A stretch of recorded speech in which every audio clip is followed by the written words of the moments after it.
रतनपुर गांव में एक गरीब किसान रामू अपनी बीवी सरला के साथ रहता था। सुबह के वक्त मिट्टी के छोटे से घर में चूल्हा जल रहा था, जिस पर लोहे की कढ़ाई में थोड़ी सी सब्जी पक रही थी। अचानक दरवाजा खटखटाने की आवाज आती है। अरे इतनी सुबह सुबह कौन इतने जोर जोर से दरवाजा पीट रहा है?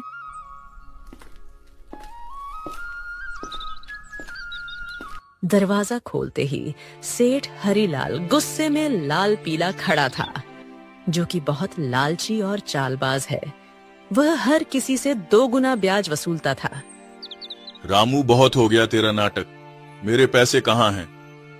सेठ जी, कल ही तो मैंने आपको पूरी रकम दे दी थी और पूरा हिसाब पक्का कर दिया था, और मैंने आपके पुराने पैसे भी कब के लौटा दिए हैं। देर की वजह से तेरा ब्याज बढ़ गया है। अब वो उधार तुझे 5 गुना ब्याज के साथ लौटाना होगा। 5 गुना? सेठ जी, ये तो अन्याय है। मैंने मेहनत करके ब्याज सहित पूरे पैसे चुका दिए हैं। मैं गरीब आदमी इतना भारी ब्याज कैसे दे सकता हूँ? ज्यादा जुबान मत चला। अगर पैसा नहीं दिया ना तो तेरे घर का ताला तोड़कर बर्तन कपड़ा सब उठा ले जाऊंगा। तेरी बैलगाड़ी भी बेच दूंगा। सेठ जी, गरीब का खून चूसकर आपको क्या मिलेगा? हमारे साथ ऐसा मत करिए। इतना ज्यादा ब्याज मैं नहीं दे पाऊंगा। पैसे तो तुझे देने ही पड़ेंगे। देख लूंगा मैं तुझे। याद रखना रामू, हरीलाल से पंगा लेना आसान नहीं है।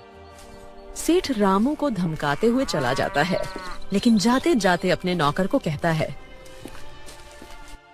इस गरीब भिखारी की इतनी मजाल, मुझे ना बोलकर इसने गलती कर दी। इसे तो सबक सिखाना पड़ेगा ताकि गांव में बाकी गरीब भी डर में रहे। आप बताइए, ये जिंदगी कब बदलेगी? रोज रोज 2 वक्त की रोटी के लिए जूझना पड़ता है। कभी मन करता है घर की टूटी छत ठीक करवा दूं, तो कभी सोचती हूँ कि हमारे पास भी अच्छे कपड़े हों, लेकिन लगता है किस्मत ने हमें बस तंगी ही दी है। मुझे पता है तुम्हें तकलीफ है, पर मैं क्या करूं? खेत छोटे हैं, बारिश वक्त पर नहीं होती, ऊपर से कर्ज का बोझ भी सर पर है। मैं दिन रात मेहनत करूं, तब हमारे हिस्से में यही नमक रोटी आती है। मेहनत? हाँ, मेहनत तो आप करते हैं, लेकिन भगवान हमारी सुनता ही कहाँ है। लगता है जैसे भाग्य ने हमें इस गरीबी में ही सड़ने के लिए भेजा है। सरला ने आह भरी, पर चुपचाप सब्जी पकाने लगी। कमरे में सन्नाटा था। रामू ने मन ही मन ठान लिया, आज खेत में चाहे जान निकल जाए, पर घर लौटकर कुछ ऐसा लाऊंगा जिससे सरला के चेहरे पर मुस्कान आ जाए। रामू को नहीं पता था कि आज का दिन उसकी जिंदगी की सबसे बड़ी कहानी की शुरुआत करने वाला है। सुबह के वक्त रामू खेत जाने के लिए घर से निकल रहा है। सुबह की हल्की हल्की धूप खेतों पर पड़ रही थी। सरला के मन में आज कुछ हलचल सी चल रही थी। रामू रोज गांव के बीच से होकर जाने वाला रास्ता मंदिर के पास से गुजरता था। रामू रोज इसी रास्ते से जाता था, क्योंकि यही सबसे छोटा और आसान रास्ता था। मंदिर में उस वक्त बस पुजारी ही थे जो सफाई कर रहे थे। प्रणाम पंडित जी, कैसे हैं आप? तबीयत ठीक है ना आपकी? हाँ बेटा, सब अच्छा है। भगवान का आशीर्वाद तुझ पर हमेशा बना रहे। पुजारी से बात करके रामू अपने खेत की तरफ निकल जाता है। उसी शाम गांव का सबसे अमीर सेठ हरीलाल अपने नौकर के साथ बैठा था। वह बहुत लालची और चालाक था। उसके मन में एक खतरनाक योजना पनप रही थी। सेठ हरीलाल अपने बड़े से घर में खाट पर बैठा पान चबा रहा था। पास में उसका नौकर कालू खड़ा था। अरे कालू सुन, मंदिर के गहनों को देखकर मेरा जी ललचा गया है। कल रात मंदिर में जो सोने चांदी के गहने हैं ना, वो मेरे घर में होने चाहिए। गांव वाले मेरी इज्जत करते हैं, लेकिन पैसा और बढ़ाना है मुझे। सेठ जी, पर यह तो पाप का काम होगा। भगवान के घर से गहने चुराना अच्छा नहीं लगेगा। अरे मूर्ख, भगवान को क्या जरूरत है गहनों की? उनका क्या होगा इनसे?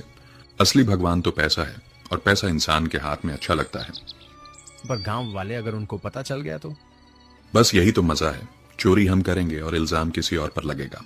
पता है किस पर? उस गरीब रामू पर। आज उसकी और उसकी बीवी की जुबान बहुत ज्यादा ही चल रही थी। रामू, वो तो रोज मंदिर के पास से ही अपने खेत के लिए जाता है ना? हाँ, हम इसी बात का फायदा उठाएंगे। सबको लगेगा कि उसी ने चोरी की, गांव वाले पहले ही उसे तिरछी नजरों से देखते हैं। बस आज रात ही हम अपना काम कर देंगे और सुबह हंगामा हो जाएगा। तू बस ये याद रख, कोई गलती नहीं होनी चाहिए। आधी रात को हम मंदिर में घुसेंगे, गहने उठाएंगे और अपने गोदाम में छुपा देंगे। सुबह मैं खुद शोर मचाऊंगा और रामू का नाम लूंगा।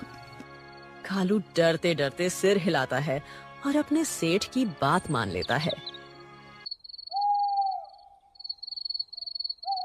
रात का समय था। गांव में हर तरफ सन्नाटा था। बस कहीं कहीं कुत्तों के भौंकने की आवाज आ रही थी। उस रात सेठ लालच में अंधा हो जाता है और इस घिनौनी साजिश को अंजाम देता है। अपने नौकर से मंदिर में चोरी करवाता है। पास ही अंधेरे में एक काली बिल्ली म्याऊं करके गुजर जाती है, जैसे वो इस पाप की गवाही दे रही हो। अगली सुबह गांव के बीचों बीच मंदिर के सामने एक भीड़ इकट्ठी हो गई थी।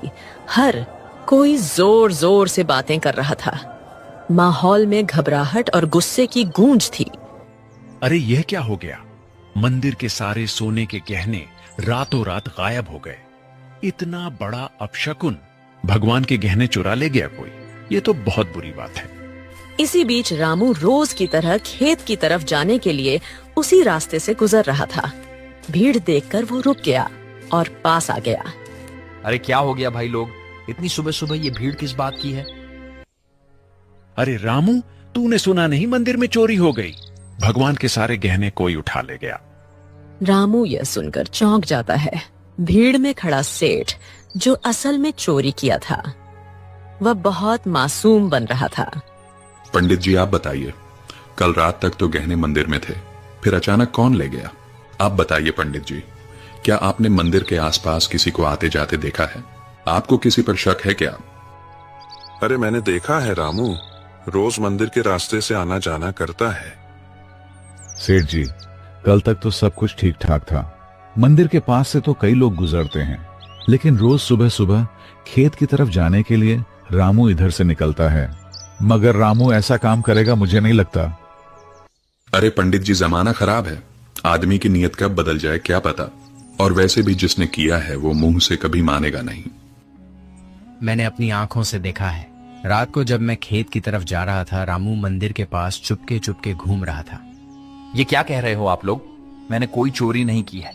इतना बड़ा पाप मुझ पर मत डालो।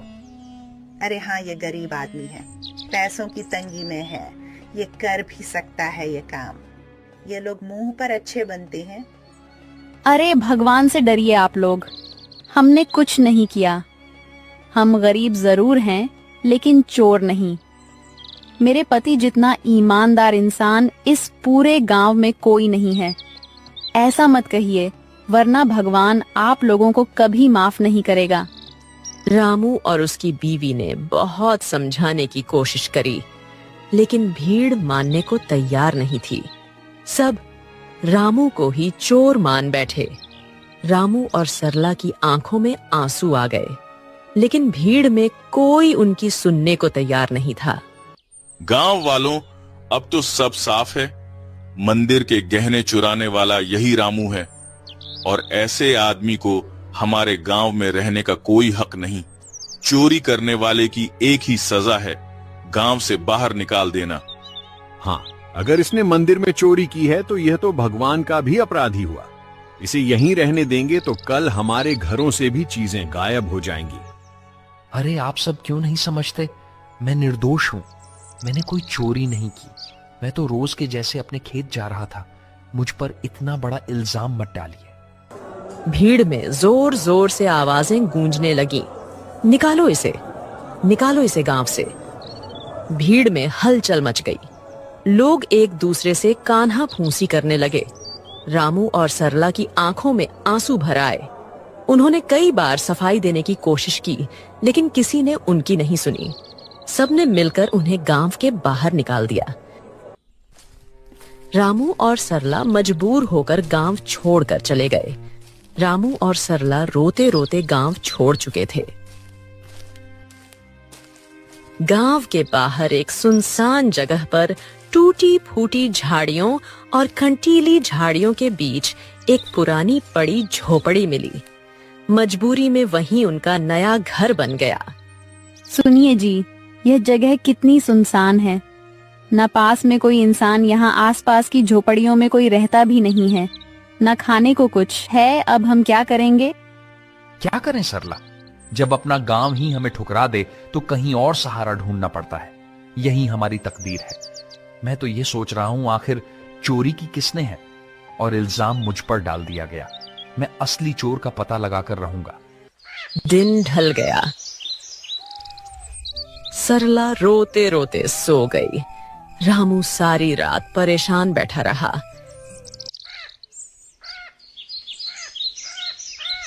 अगली सुबह जब रामू उठा तो उसने देखा कि सरला रो रो कर भूख से कमजोर हो गई है। सरला, तुम यहीं रहो, मैं कुछ खाने के लिए लाता हूं, फिर अपने खेत जाऊंगा दूसरे गांव से होते हुए। तुम दरवाजा अंदर से बंद करके आराम करो। इतना कहकर रामू जंगल की ओर चल गया।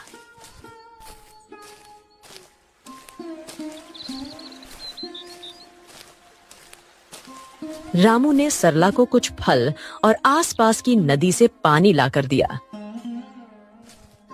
रामू दूसरे गांव से होते हुए अपने खेत जाने के लिए निकल गया।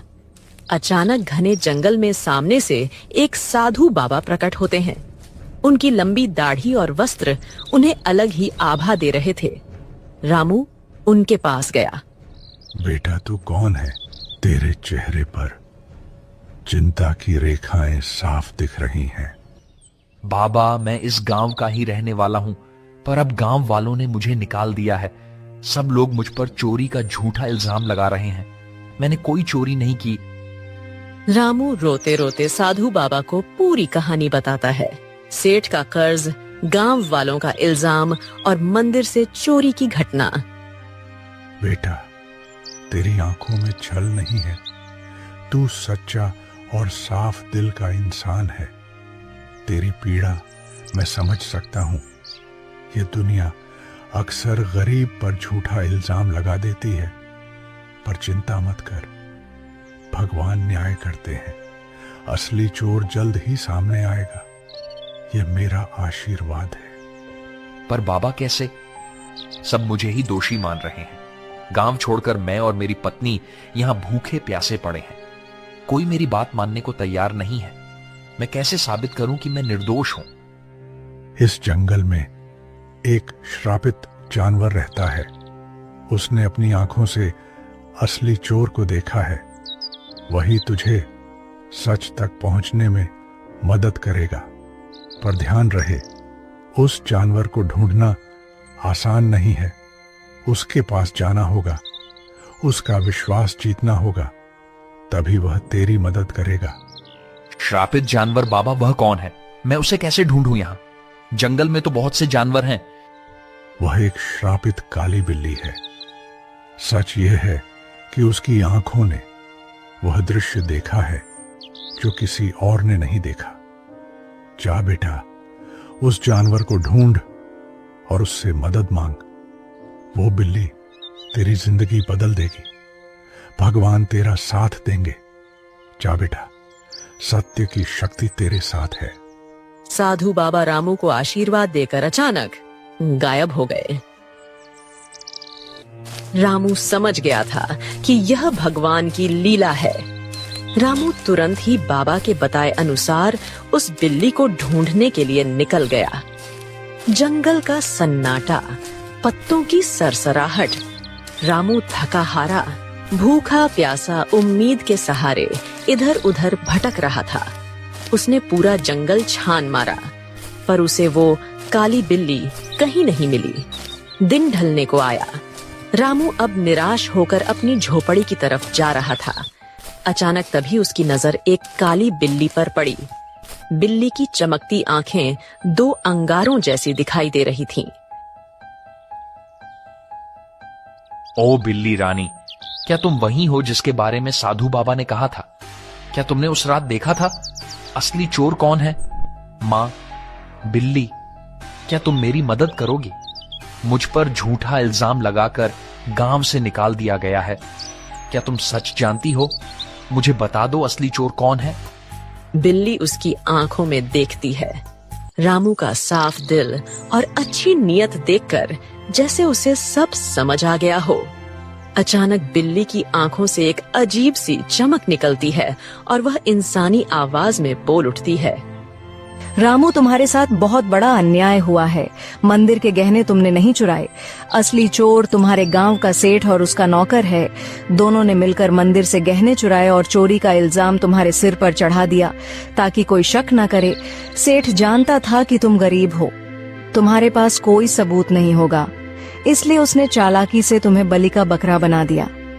क्या गांव का सेठ, वही जो सबसे धर्म और दान की बातें करता है, और उसका नौकर भी तो यही सच्चाई है? गांव वालों ने मेरी ईमानदारी पर शक किया और असली अपराधी चैन से सो रहा है। मां बिल्ली, अब मैं क्या करूं? यह सच गांव वालों तक कैसे पहुंचाऊं? समय आने दो रामू, सच को कोई दबा नहीं सकता। मैं तुम्हारी मदद करूंगी। तुम मुझे कल गांव लेकर चलो। मैं वहां जाकर सबको सारी सच्चाई बताऊंगी और तुम्हें निर्दोष साबित करूंगी। रामू को बिल्ली की बातें सुनकर राहत मिलती है।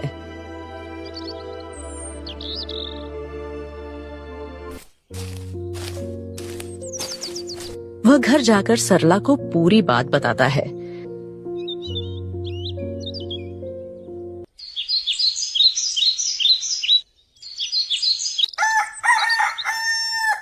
अगली सुबह रामू और सरला बिल्ली को लेकर गांव जाते हैं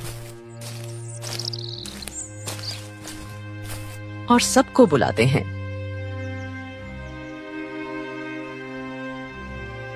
गांव वालों, आप सबने मुझे चोर बोलकर गांव से निकाल दिया था, पर असली चोर अभी भी गांव में ही बैठा है। आज मेरे पास एक गवाह है जो मुझे निर्दोष साबित करेगा। गांव वालों सुनो, असली चोर रामू नहीं है। मैंने अपनी आंखों से देखा है। मंदिर के गहने सेठ और उसके नौकर ने मिलकर चुराए हैं। अगर तुम्हें यकीन नहीं होता तो सेठ के घर जाकर देखो, मंदिर के गहने वहीं मिलेंगे। अरे, यह बिल्ली बोल कैसे रही है? चलो हम जाकर देखते हैं सेठ के घर गहने हैं या नहीं। वैसे भी सेठ ही हमें हमेशा धोखा देता रहा है। बिल्ली को बोलता देख सब चौंक जाते हैं और गांव के कुछ लोग सेठ के घर जाते हैं। उनको गहने सेठ के घर में मिल जाते हैं। अब पूरे गांव में बातें होने लगी। सेठ चोर है, सेठ चोर है। सब बोलने लगे। सेठ ने चालाकी से अपने नौकर को इशारा करा और सारा इल्जाम नौकर पर डाल दिया। अरे नहीं नहीं, मैं चोर नहीं हूँ। ये सब मेरे नौकर की करतूत है। उसने ही चोरी की है। मैं तो खुद हैरान हूँ। झूठ मत बोलिए सेठ जी, आप सबसे ब्याज में 4 गुना पैसे वसूलते हो, अब चोरी भी करवा रहे हो। ठीक है, अगर तुम सब कहते हो तो इस नौकर को सजा मैं दूंगा, क्योंकि यही असली चोर है। मुझे इस बारे में कुछ नहीं पता था। सेठ ने पूरे गहने वापस मंदिर में रखवा दिए। अब गांव में उसकी कोई इज्जत नहीं करता है। पूरे गांव वालों ने रामू से माफी मांगी। उन्हें अपनी गलती का एहसास हो गया। सबने पूरे आदर सम्मान के साथ रामू और सरला को गांव वापस बुलाया।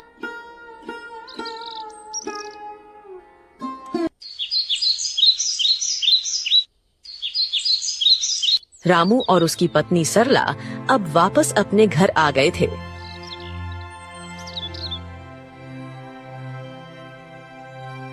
शाम का समय, हल्की ठंडी हवा चल रही है। रामू बोलने वाली बिल्ली के साथ खेत की तरफ जा रहा था।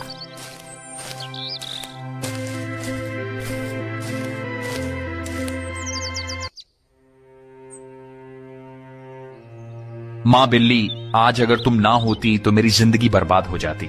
तुम्हारे ही कारण ही मुझे इज्जत वापस मिली। तुम्हारा बहुत बहुत धन्यवाद। रामू, अब मुझे तुमसे एक आखिरी बात कहनी है। अचानक तेज रोशनी बिल्ली के चारों ओर फैलने लगती है। बिल्ली चमकने लगती है और पल भर में वह एक सुंदर अप्सरा में बदल जाती है। रामू आश्चर्य से पीछे हट जाता है। अरे ये क्या हुआ? तुम अचानक अप्सरा कैसे बन गई? कौन हो तुम? हाँ रामू, मैं एक अप्सरा ही हूँ। मुझे स्वर्ग से श्राप मिला था। मैं इस श्राप से मुक्त होने के लिए ही धरती पर आई थी। जब तक मैं धरती पर किसी सच्चे और भले इंसान की मदद नहीं करती, तब तक मैं इस बिल्ली के रूप में ही रहती। तुम एक सच्चे और ईमानदार इंसान हो, इसलिए तुम्हें बचाकर मैंने भी अपना श्राप तोड़ दिया। अब मुझे मुक्ति मिल चुकी है। तुम्हारी ईमानदारी और भलाई ने मुझे श्राप से मुक्त कर दिया है। तुम्हारा बहुत बहुत धन्यवाद रामू। मैं बहुत खुश हूँ। मैं तुम्हें वरदान देना चाहती हूँ। तुम्हें जो चाहिए बेझिझक कहो। रामू की आंखों में चमक आ जाती है। वह भावुक होकर अप्सरा को प्रणाम करता है। देवी, मेरी जिंदगी गरीबी से घिरी हुई है। मैं दिन रात खेतों में मेहनत करता हूँ, मगर फसल कभी अच्छी नहीं होती। ऊपर से कर्ज का बोझ है। मेरे परिवार के लिए 2 वक्त की रोटी जुटाना भी मुश्किल हो जाता है। रामू, मैं तुम्हें वरदान देती हूँ। तुम्हारी परेशानी अब समाप्त होगी। जंगल के बीच में एक लाल फूल के पौधे के पास एक चमत्कारी फल का पेड़ है। वह पेड़ स्वर्ग से आया है। उस पेड़ का फल सिर्फ ईमानदार इंसान ही खा सकता है। तुम वहाँ जाओ और वह फल खाओ। तुम्हारे खेतों में समृद्धि होगी, कर्ज मिट जाएगा और जीवन खुशहाल हो जाएगा। बस याद रखना, तुम हमेशा इसे ही रहमदिल रहना, वरना तुम्हारी जिंदगी वापस वैसे ही हो जाएगी। सुखी रहो रामू। अब मैं चलती हूँ, अपना ख्याल रखना। रामू को वरदान देकर अप्सरा अचानक गायब हो जाती है।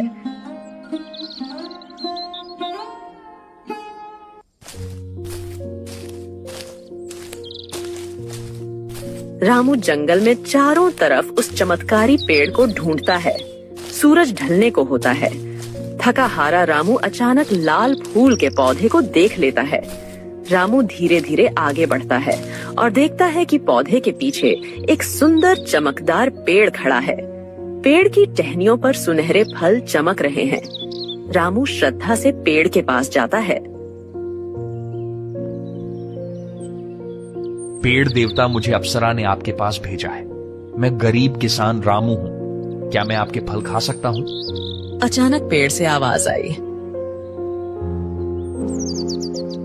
रामू, मुझे सब पता है। तुम सच्चे और भले इंसान हो, इसीलिए अप्सरा ने तुम्हें यहाँ तक पहुँचाया है। तुम मेरा एक फल खा लो, तुम्हारी सारी परेशानियां मिट जाएंगी और तुम्हारा जीवन खुशहाल हो जाएगा।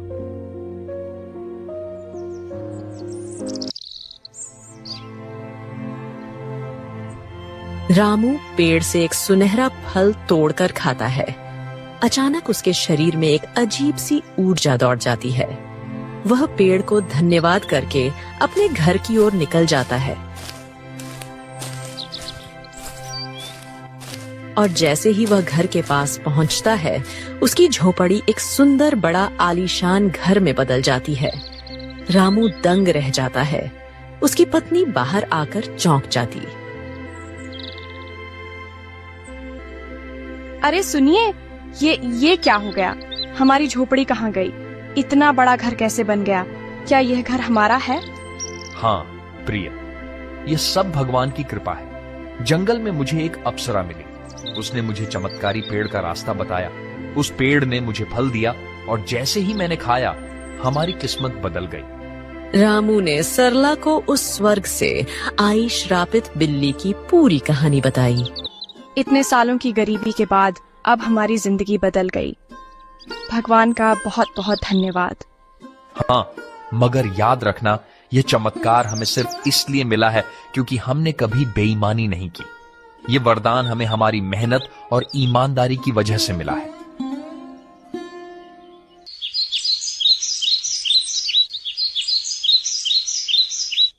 अब रामू और सरला अपने नए घर में खुशी से रहने लगे। पर रामू अब भी साधारण कपड़ों में ही रहता था। उसके अंदर जरा सा भी घमंड नहीं आया। उसने हमेशा उस अप्सरा की बात याद रखी। अब रामू गांव में सबकी मदद करने लगा। उसके घर में हमेशा अनाज भरा रहता था और मेहमानों के लिए दरवाजे खुले रहते थे। वह गांव के सारे जरूरतमंद लोगों को अनाज बांटता था। सारे गांव में रामू की बातें होने लगी। हर कोई अब रामू की बहुत इज्जत करने लगा था। एक दिन गांव वालों को रामू की तारीफ करते सेठ हरिलाल ने सुन लिया। यह सब देख हरिलाल को जलन होने लगी। ये सब दिखावा है। कोई इतना अमीर अचानक कैसे हो सकता है? जरूर इसके पीछे कोई बड़ा राज है। अगर यह ऐसे ही अमीर होता रहा तो गांव में मेरी इज्जत तो मिट्टी में मिल जाएगी। अबे कालू सुन, तू जरा रामू पर नजर रख और पता कर कि इसके पास दौलत आने का असली राज क्या है। उसी दिन से सेठ का नौकर रामू पर नजर रखने लगा।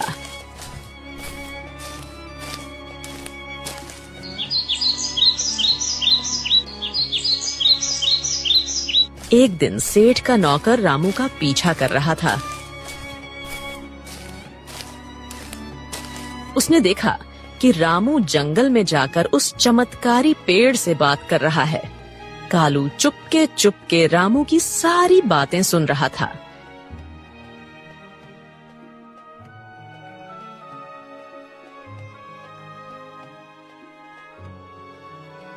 सेठ जी, मैंने सब देख लिया, सब पता कर लिया। रामू उस जंगल के बीच वाले पेड़ से बात कर रहा था। उसने उस पेड़ का फल खाया है जिसकी वजह से उसकी गरीबी दूर हुई और वह अमीर बन गया। क्या सच में? तो चल अभी उसी पेड़ के पास चलते हैं। अगर रामू अमीर हो सकता है तो मैं क्यों नहीं? मैं तो उससे भी बड़ा अमीर बनूंगा। मेरे पास तो पहले से ही ताकत और पैसा है। उस पेड़ को मैं अपनी मुट्ठी में कर लूंगा। सेठ लालच में आकर तुरंत अपने नौकर के साथ जंगल की ओर निकल गया। पर उसे क्या पता था, आज यह लालच उसे ले डूबेगी। वो लोग पेड़ के पास पहुंचे और फल तोड़ने की कोशिश करते हैं, पर एक भी फल उनसे नहीं टूटता। सेठ गुस्से में आकर पेड़ से कहता है, ओ पेड़, सुना है तूने रामू को फल देकर अमीर बनाया है। अब मुझे भी अपने फल दे, जल्दी कर। मैं इस पूरे गांव का सबसे बड़ा आदमी हूं। अब मैं और भी शक्तिशाली बनना चाहता हूं। सेठ, तू लालची है, अहंकारी है और बेईमान है। मैं अपना फल सिर्फ उसी को देता हूं जिसके दिल में दूसरों के लिए करुणा हो, जो ईमानदार हो और सच्चा हो। तेरे दिल में सिर्फ लालच और घमंड है, इसलिए तुझे कभी यह फल नहीं मिलेगा। क्या कहा? तू मुझे फल नहीं देगा? अरे मूर्ख पेड़, अगर तू मुझे फल नहीं देगा तो मैं तुझे जड़ से काट दूंगा। तेरे जैसे 1000 पेड़ मैं खरीद सकता हूं मैं। अब तू देख, तुझे काट कर मैं तेरे सारे फल ले लूंगा। अबे कालू, कुल्हाड़ी उठा और इसे काट डाल। गांव जाकर उस रामू को भी आज मैं खत्म कर दूंगा। कालू भाग कर जाता है और कुल्हाड़ी लेकर आता है। सेठ पेड़ को अपने पैर से मारने लगता है और उसका नौकर कुल्हाड़ी से पेड़ काटने की कोशिश करता है, लेकिन कुल्हाड़ी लगते ही चिंगारियों में निकलती है। अचानक आसमान से बिजली गिरने लगी और तेज हवा चलने लगी। ठहरो, तुम दोनों को अपने लालच और पाप का फल अब यही मिलेगा। तुम्हें दूसरों की मेहनत और भलाई से जलन थी, अब तुम्हें इसका परिणाम भुगतना होगा। अचानक पेड़ से एक चिंगारी निकलती है। सेठ और उसका नौकर वहीं जलकर राख हो जाते हैं। सच्चाई और ईमानदारी की राह चाहे कितनी भी कठिन क्यों ना हो, अंत में जीत हमेशा अच्छाई की ही होती है। लालच और बेईमानी इंसान को कभी सुख नहीं दे सकते। भगवान भी उसी का साथ देते हैं जिसका दिल साफ हो और जो दूसरों की मदद करता है। इसीलिए हमें हमेशा नेक रास्ते पर चलना चाहिए।